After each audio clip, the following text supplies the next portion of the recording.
Alright everyone, what's going on? Today's video I'm going to show you guys how to pair the i9s TWS, these guys here, the fake AirPod clones. I want to show you guys how to pair them to the Samsung Galaxy S10 and the S10 Plus. Now keep in mind when you're trying to pair these, sometimes two of them will show up as in the name under the Bluetooth settings, but all you gotta do is just refresh the Bluetooth settings for the search and keep doing it until you see only one appear once you have already gotten them into pairing mode. So let's do this. Now, before we do anything with the phone, let's go ahead and pull these babies out of the case.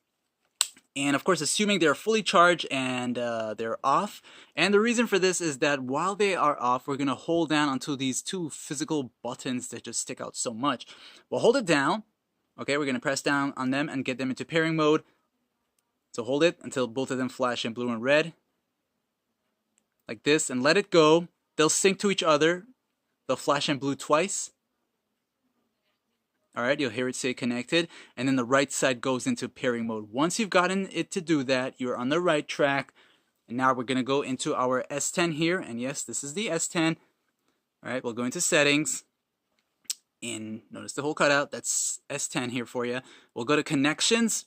And then we'll go to Bluetooth and power on the Bluetooth settings from there. So as you power it on, it's going to start searching for nearby devices. You'll see i9s TWS. Now again, if two of them shows up, just go ahead and power off the Bluetooth settings for the phone and search again until only one shows up, because it's only one that should show up. So once you see it, tap on it, it'll say pairing. It'll tell you it's connected for calls and audio, and it'll tell you the battery life. And that's basically it, guys. You're connected, good to go, and thanks for watching. See ya.